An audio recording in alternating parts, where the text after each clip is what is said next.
Well, it was almost like we had a national tragedy on Tuesday night, and it was not because my dog is still upset about the unbelievably loud fireworks from my neighbors. It's instead about the fact the Atlanta Braves lost a game, which has not happened very much.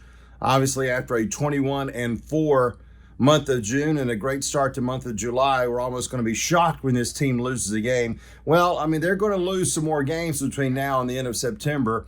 And it will be kind of shocking since we're almost spoiled with all of this winning they've been doing. But they've got an 8-game lead in the division, a 7.5-game lead for the best record in the National League, and now a 1.5-game lead, believe it or not, for the best record in baseball. They have caught and surpassed the Tampa Bay Rays, who got off to that great start. And this weekend, Atlanta will be in Tampa Bay for a pretty good matchup before the All-Star break. Of course, the offense has been the story for this team. Unbelievable amount of runs, and almost we're expecting it. Just like on Tuesday night when the Braves fell behind 5-4, I don't think anybody was surprised that Ozzie Albies hit his second home run of the night to tie the ball game in 5. That's just what the Braves have done for so many games this season, and that's why they are really writing a very special script. But the most unbelievable thing about this historic season, and it's historic. I mean, look, the Braves are on a 200-game stretch that is their best in team history all the way back to 1901 in the modern era. They have never had a 200-game regular season stretch like they are having right now,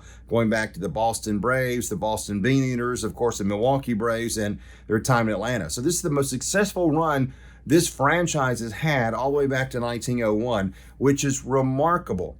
But the most unbelievable thing about this is that it's happened without 2 members of their starting rotation from last year, one of whom was second in the Cy Young voting, and that's Max Fried. He was 14-7 and had an unbelievable year last season. And then, of course, Kyle Wright, who was a 21-game winner last year. Those two have combined for 10 starts this season. And, of course, don't leave out Ian Anderson, who was penciled in as the 5th starter going into spring training. He's missed the entire year with Tommy John surgery.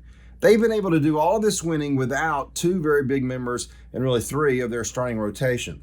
Well, Max Fried is the one that we think will get back quicker than Wright. Wright's still a question mark. I don't know if he's going to be back this year. I think they're going to be very careful with that shoulder. But Max Fried had a bullpen appearance, a live BP against his teammates on Tuesday, and hopefully he woke up this morning feeling good.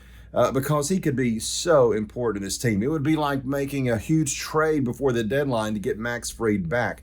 But to think that they've done all this winning without Max Fried, without their ace pitcher, is crazy. I mean, 10 starts between Wright and Fried, and yet all this winning has gone on for this Braves team. It's been remarkable. And hopefully it'll continue, but let's make sure that we don't panic when we have a loss now, because they're going to lose a game or 2 here and there, but boy, they are on some kind of run.